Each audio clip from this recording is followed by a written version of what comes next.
Hello বন্ধুরা, এই financial year কিন্তু আর কয়েকদিনের মধ্যেই শেষ হয়ে যাচ্ছে, আর তারপরেই আমাদের আসবে ট্যাক্স ভরার পালা। তো সবাইকে ট্যাক্স ভরতে হবে, যার যতটা ট্যাক্স ডিউ আছে। আর আমাদের মতো ইনভেস্টারদের কিন্তু অনেক ধরনের ট্যাক্স ভরতে হবে। কারো শর্ট টার্ম ক্যাপিটাল গেন বা এসটিসিজি থাকতে পারে, এলটিসিজি থাকতে পারে, বা ইন্ট্রাডে প্রফিট বা এফএনও সব কিছুই কিন্তু থাকতে পারে। তবে এ ধরনের কিছু কিছু উপায় আছে, যেই উপায়গুলো অবলম্বন করলে আমরা কিন্তু লিগ্যাল ওয়েতেই কিন্তু অনেকখানি ট্যাক্স বাঁচাতে পারবো। এমনকি আমরা কিন্তু পুরো এলটিসিজি বা এসটিসিজি এগুলোর উপরে যে ট্যাক্স, সেটা কিন্তু আমরা পুরোপুরি জিরো করতে পারবো। হ্যাঁ, ঠিকই শুনছেন। তো সেজন্য ভিডিওটি প্রথম থেকে শেষ পর্যন্ত ভালো করে দেখুন, প্রত্যেকটা জিনিস বোঝার চেষ্টা করুন। তারপরেও যদি কোনো কনফিউশন থাকে সেটা কমেন্ট বক্সে অবশ্যই জানাবেন। তো ভিডিওটিতে এগোনোর আগে আজকের ইনকাম ট্যাক্স রিলেটেড টপিক যদি আপনার ভালো লেগে থাকে, তাহলে ভিডিওটিকে অবশ্যই একটি লাইক করে দিন আর চ্যানেলটিকে সাবস্ক্রাইব করে রেখে দিন, যাতে করে আমাদের কোনো গুরুত্বপূর্ণ ভিডিও আপনার মিস না হয়ে যায়। তো আজকের ভিডিওতে আমরা আলোচনা করব কিভাবে আমরা আমাদের ক্যাপিটাল গেইন ট্যাক্সকে জিরো করতে পারি। আর যে পদ্ধতিটা বলবো, সেই পদ্ধতি অবলম্বন করে আপনি ট্যাক্স জিরো করতে পারবেন তখনই যদি আপনি এই 28শে মার্চের আগে কাজটা করেন। কারণ লাস্ট ডেট হচ্ছে 28শে মার্চ। কেন লাস্ট ডেট 28শে মার্চ, সেটাও কিন্তু আমি আজকের ভিডিওতে এক্সপ্লেন করব। তো প্রথমেই আমরা বুঝে নেওয়ার চেষ্টা করব যে আমরা কি কি কারণে ট্যাক্স দিই, মানে ইনভেস্টাররা। বাকি দেখুন, সব কিছুর ব্যাপারে কিন্তু এখানে বলা সম্ভব নয়, তাহলে কিন্তু সেটা পুরোপুরি ট্যাক্সের উপরে একটা বড় মুভি হয়ে যাবে। আজকের এই ভিডিওতে কেবলমাত্র ইনভেস্টারদের উপরে আমরা ফোকাস করব। তো ইনভেস্টাররা বা স্টক মার্কেটে যারা কাজ করেন, তারা মেনলি কি কি জায়গায় ট্যাক্স পে করেন এবং সেগুলো কিভাবে সেভ করা যায়, সেটাই হচ্ছে আজকের বিষয়। এদের মধ্যে প্রথম হচ্ছে স্পেকুলেটিভ ইনকাম, যারা যেমন ইন্ট্রাডে বা এফএনও যে ইনকামগুলো হয়, সেখানে কিন্তু একটা ট্যাক্স পে করতে হয়। এখন প্রবলেম হচ্ছে এই ট্যাক্স যেটা, সেটা কিন্তু বিভিন্ন জনের ক্ষেত্রে বিভিন্ন রকম হতে পারে। তার কারণ কি? তার কারণ হচ্ছে এই ইন্ট্রাডে বা এফএনও, মানে যেটাকে আমরা স্পেকুলেটিভ বলে থাকি, এই স্পেকুলেটিভ ইনকাম কিন্তু আপনার ট্যাক্স স্ল্যাব অনুযায়ী আপনাকে পে করতে হবে। আর সেই কারণে সবার ক্ষেত্রে পুরো ব্যাপারটা কভার করা সম্ভব নয়। সে কারণে আমরা কিন্তু স্পেকুলেটিভ ইনকাম, মানে ইন্ট্রাডে বা এফএনও রিলেটেড যে ইনকাম, সেই ইনকামের জন্য যে ট্যাক্স আপনাকে ভরতে হবে সেই বিষয়ে আমরা কথা বলবো না। সে কারণেই কিন্তু ক্রস চিহ্ন। এরপরে কি টপিক আসতে পারে, সেটা হচ্ছে এলটিসিজি, মানে লং টার্ম ক্যাপিটাল গেন। এর জন্য যে ট্যাক্স আপনাকে পে করতে হয়, সেটা কিভাবে জিরো করা যাবে, সেটা নিয়ে কিন্তু অবশ্যই আমরা কথা বলবো। সে কারণে এখানে টিক মার্ক। আরেকটা কি, সেটা হচ্ছে এসটিসিজি, শর্ট টার্ম ক্যাপিটাল গেন। সেখানেও কিন্তু কিভাবে জিরো করা যায় সেটা নিয়ে আমরা কথা বলবো। তো মেনলি এই দুটো ব্যাপার নিয়েই আমরা কথা বলবো, স্পেকুলেটিভ ইনকাম নিয়ে কিন্তু আমরা কথা বলবো না। তো শুরু করা যাক এলটিসিজি দিয়ে, মানে tax on LTCG, how to save. তো এলটিসিজির উপরে ট্যাক্স আপনি কিভাবে বাঁচাবেন। তো এলটিসিজি কি? এলটিসিজি হচ্ছে মোর দেন 1 ইয়ার হোল্ডিং পিরিয়ড। মানে আপনি কোনো একটা স্টককে কিনে যদি মোর দেন 1 ইয়ার হোল্ড করেন, তারপরে বিক্রি করেন, সেখানে যদি আপনার গেন হয়, তাহলে সেটাই হচ্ছে এলটিসিজি বা লং টার্ম গেন। এখন আপনার মনে প্রশ্ন আসতে পারে যে যে স্টক আপনি বিক্রি করেছেন বা প্রফিট বুক করেছেন, সেটা কি আদৌ 1 বছরের মধ্যে ছিল নাকি 1 বছরের বাইরে ছিল? এ ধরনের প্রশ্নগুলো আসবে, কারণ না হলে আপনি বুঝতে পারবেন না যে কোনটা এলটিসিজি বা কোনটা এসটিসিজি। এখন প্রত্যেকটা স্টকে ব্যাকে গিয়ে কিন্তু এটা দেখাও সম্ভব নয়। সে কারণে আপনার যেখানেই ডিমার্ট অ্যাকাউন্ট আছে, মানে আমি আমার এখানে জেরোধাতে দেখাচ্ছি, তো জেরোধার অ্যাকাউন্ট গিয়ে আমি দেখাতে চাই। তো জেরোধাতে এসে আপনি এই যে রিপোর্টস দেখা যাচ্ছে, এই রিপোর্টসে ক্লিক করলে এখানে trade book, profit and loss, এই যে ট্যাক্স পিএনএল আছে, এই ট্যাক্স পিএনএলে যদি আপনি ক্লিক করেন, তাহলে এরকম একটা পেজ খুলে আসবে। দেখুন, ট্যাক্স পিএনএল ফাইন্যান্সিয়াল ইয়ার 24 থেকে 25, ঠিক আছে, Q1 টু Q4। অবশ্যই আমরা পুরো ফাইন্যান্সিয়াল ইয়ারে দেখতে চাই, সেজন্য Q1 থেকে Q4। আপনি যখনই এখানে ক্লিক করবেন, সেখানে কিন্তু প্রত্যেকটা মানে টার্ম চলে আসবে, ইন্ট্রাডে প্রফিট কত, এসটিসিজি কত, এলটিসিজি কত, আর তার নিচে কিন্তু লেখা থাকবে যে কত কত আপনি প্রফিট করেছেন এই ফাইন্যান্সিয়াল ইয়ারে, ঠিক আছে। তো সুতরাং এখানে কিন্তু দেখে নিতে খুব একটা সমস্যা হবে না। এটা আমি জেরোধাতে দেখাচ্ছি, আপনি অন্যান্য জায়গায় গ্রো, এঞ্জেল ওয়ান সবগুলোতেই কিন্তু এ ধরনের একটা জিনিস থাকবে, ঠিক আছে। তো সেখান থেকে আপনি ট্যাক্স, প্রফিট অ্যান্ড লস যেটা, সেটা পেয়ে যাবেন। সেখান থেকে ডাইরেক্টলি কী পেয়ে যাবেন, যে আপনার এলটিসিজি অ্যামাউন্ট কত, এসটিসিজি অ্যামাউন্ট কত। আর ইন্ট্রাডে নিয়ে আমরা কথা বলছি না, যাই হোক। এবার এই বছর, এই ফাইন্যান্সিয়াল ইয়ার মানে যেটা 24-25, সেই 24-25-এ এলটিসিজির ওপরে কত ট্যাক্স আছে, সেটা হচ্ছে 12.5% ট্যাক্স অন এলটিসিজি, ঠিক আছে। এবার একটা উদাহরণ দিয়ে পুরো ব্যাপারটা বুঝে নেওয়া যাক যে কিভাবে আমরা ট্যাক্সকে জিরো করতে পারি। তো দেখুন আপনার ধরুন এলটিসিজি যেটা লং টার্ম ক্যাপিটাল গেন সেটা ধরুন হয়েছে যে 2,75,000 টাকা, ঠিক আছে। তো তাহলে কি এই 2,75,000 টাকার ওপরে পুরো 12.5% ট্যাক্স আপনাকে দিতে হবে? সেটা কিন্তু নয়। তার কারণ কি, ফার্স্ট যে 1,25,000 টাকা লং টার্ম গেনের ক্ষেত্রে, যদি লং টার্ম গেন 2,75,000 হয় তাহলে প্রথম 1,25,000 টাকা কিন্তু পুরোপুরি ট্যাক্স ফ্রি, ঠিক আছে। সুতরাং আপনার এফেক্টিভ যে এলটিসিজি হচ্ছে মানে লং টার্মের গেন হচ্ছে সেটা হচ্ছে এখান থেকে বাদ দিয়ে দিন 1,25,000। এবার এই অ্যামাউন্টটা আমি জাস্ট এক্সাম্পলের জন্য ধরেছি, আপনার যেটা অ্যামাউন্ট সেখান থেকে এটা বাদ দিতে হবে।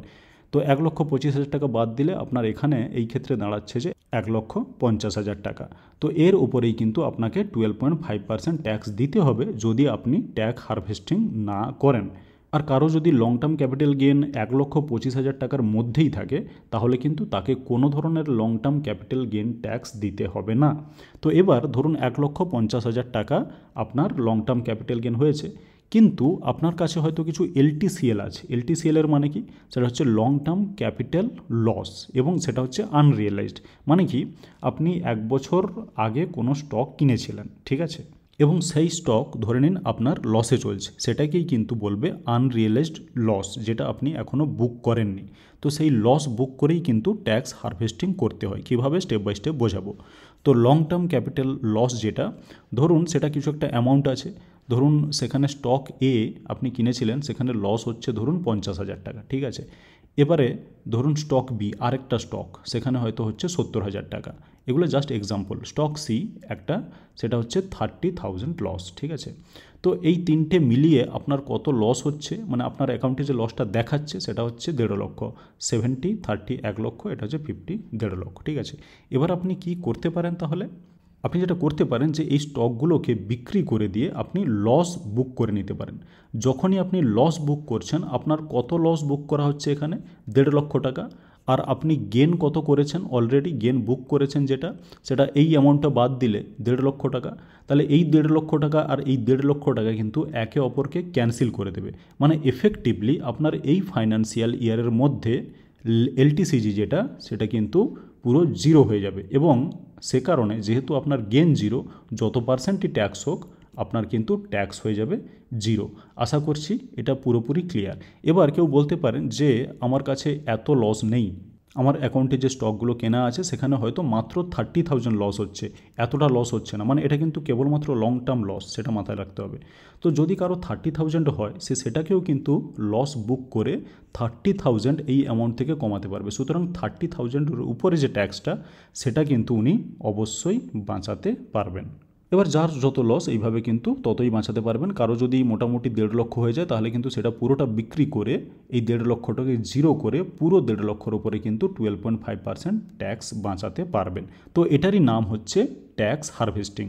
এবার প্রশ্ন হচ্ছে এই স্টকগুলো আপনি কবে বিক্রি করবেন? তাছাড়া আপনার এটাও কনফিউশন হতে পারে যে আমি লস বুক করতে চাই না আমার অ্যাকাউন্টে। অ্যাকচুয়ালি এখানে লস বুক করার মাধ্যমে কিন্তু অ্যাকচুয়াল লসটা আপনার বুক হচ্ছে না, কারণ এই স্টকগুলো যে আপনি বিক্রি করছেন সেগুলো কিন্তু আপনি আবার কিনে নেবেন। কখন? সেটা হচ্ছে নেক্সট ফাইন্যান্সিয়াল ইয়ারে। তো নেক্সট ফাইন্যান্সিয়াল ইয়ার মানে 2025-26, সেটা কবে থেকে শুরু হচ্ছে?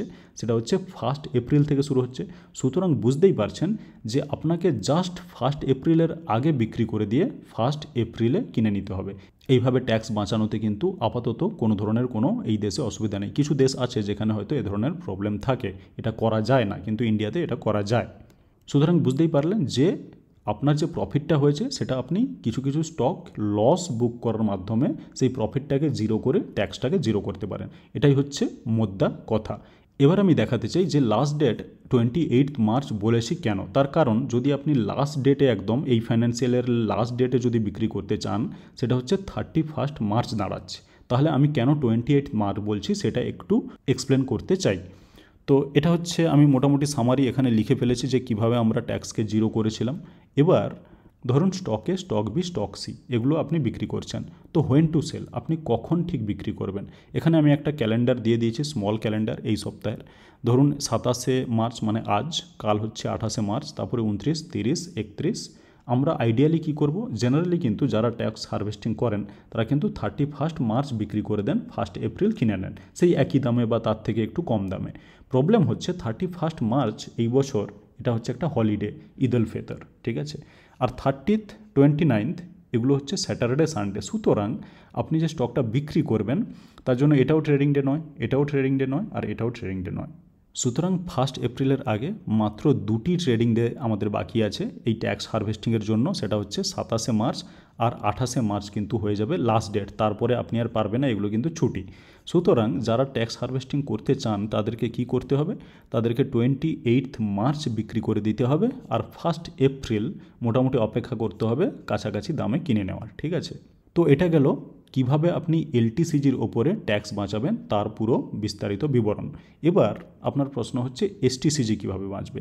এসটিসিজি হচ্ছে শর্ট টার্ম ক্যাপিটাল গেন, মানে কি লেস দেন 1 ইয়ার আপনার হোল্ডিং পিরিয়ড।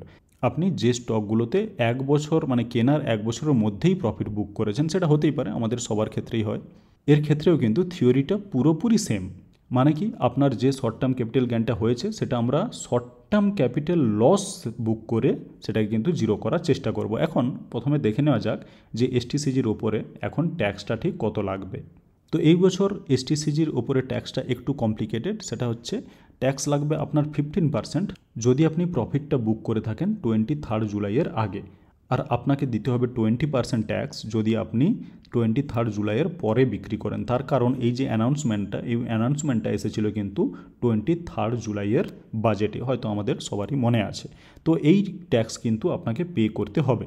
এবার কিভাবে জিরো করা যায় সেটা আমরা দেখে নেব। তো ধরুন আপনার ইনকাম হচ্ছে 4,50,000 টাকা। ইনকাম মানে এখানে শর্ট টার্ম ক্যাপিটাল গেন হচ্ছে 4,50,000 টাকা, এটাকে আমরা জিরো করতে চাই। এবার ধরুন আপনার কাছে একইভাবে স্টক এবিসি আছে, বা দুটো বা একটা, যে কোনোভাবেই হোক, বা 5খানা 10খানাও হতে পারে, কিন্তু টোটাল অ্যামাউন্টটা যেন 4.5 লক্ষ হয়, তাহলে জিরো করতে পারবেন।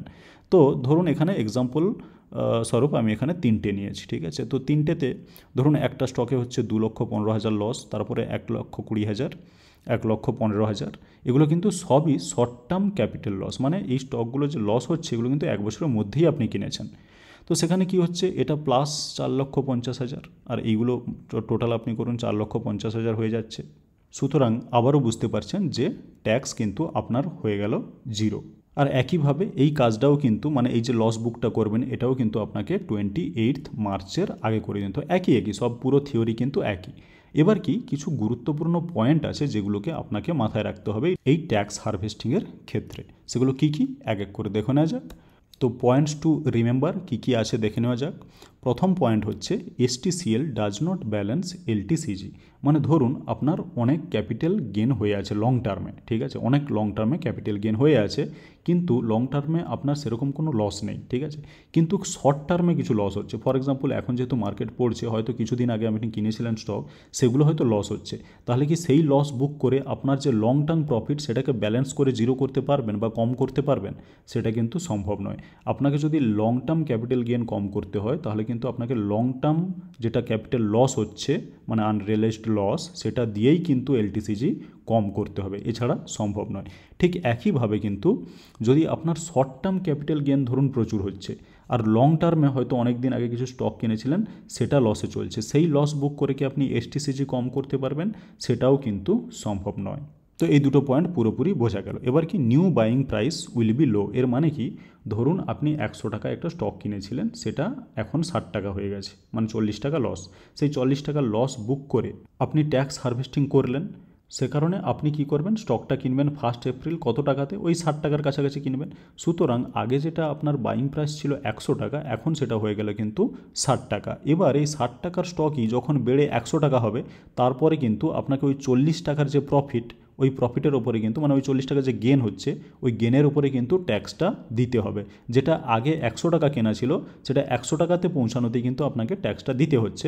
মানে ট্যাক্সটা তখনই দিতে হবে যদি আপনি আবার ওই ট্যাক্সটাকে কোনোভাবে কম না করতে পারেন। যদি আবার কম করতে পারেন ওটাকে, তাহলে আবারও আপনাকে ট্যাক্স দিতে হবে না। তো এইভাবে কিন্তু প্রাইসটা, যেটা বাইং প্রাইস আপনার, সেটা কিন্তু এখন কম হয়ে যাচ্ছে, সেই বিষয়টাতে খেয়াল রাখতে হবে। No harvesting if no loss in portfolio, মানে আপনার ধরুন শুধু গেনই হয়েছে, পোর্টফোলিওতে কোনো লসই হয়নি, তাহলে কিন্তু আপনি কোনোভাবেই ওটাকে গেনটাকে কম করতে পারবেন না, ব্যালেন্স করতে পারবেন না, আপনাকে কিন্তু ট্যাক্সটা দিতেই হবে। আর সবথেকে বড় ইম্পর্টেন্ট পয়েন্ট যেটা, সেটা হচ্ছে আপনার যদি কোনো পয়েন্ট নিয়ে কোথাও কোনো কনফিউশন থাকে, তাহলে আপনাকে কি করতে হবে, আপনাকে কিন্তু একজন সিএ বা চার্টার্ড অ্যাকাউন্টের সঙ্গে কিন্তু কনসাল্ট করে পুরো ব্যাপারটাকে বুঝে নিতে হবে। আর এই ভিডিও থেকে যদি আপনার কোথাও কোনো কনফিউশন থাকে তাহলে কিন্তু আপনি সেটা অবশ্যই কমেন্ট করে নিচে জানাবেন।